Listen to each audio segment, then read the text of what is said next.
Kim Chu, payag maging searcher sa Especially for You.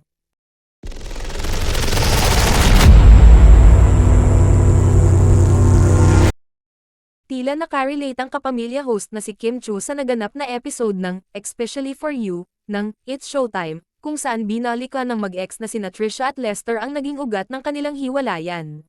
Sa bahagi ng kwentuhan ng It's Showtime hosts, sinabi ni Vice ganda na silent cuting o ang unti-unting pag-iwas ang naging paraan ni Lester para tuluyan ng iwanan ng ex-girlfriend na si Trisha.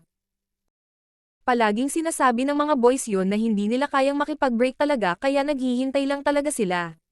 Ilang beses ko nang narinig dito yan na hindi kasi lalaki ako, hindi ko kayang makipag-break, kaya sina-silent quit nila yung relasyon, ani Vice. Silent quitting yung parang ikaw yung nauna pero pinaramdam mo sa kanyang wala ng kwenta Silent quitting. Tugon naman ni Cho, tas sasabihin nila, sino nakipaghiwalay? Ako yung hiniwalayan ganun. Ikaw ang victim, sagot ni Vice kay Cho. Oo, ganun. Ganun yun, Lester, ani muli Cho. Pero sino ba ang nakipaghiwalay? Tanong ni Vice kay Cho. Saan? Nakangiting tanong ni Cho. Kim, sila yung guest, sagot ni Vice. Sila Trisha at Lester ang guest, Kimi, sundot naman ni Navong at Karil. Kimi, gusto mo ba mag-guest dito? Pagbibiro ni Navarro. Kwento naman ni Vice, isa sa mga naging biruan nila ni Cho ay ang pag-upo nito bilang searcher sa isang episode ng kanilang hit segment. Kapag lagi siyang absent, tinitext niya ako, Ma, pasensya ka na wala na naman ako bukas.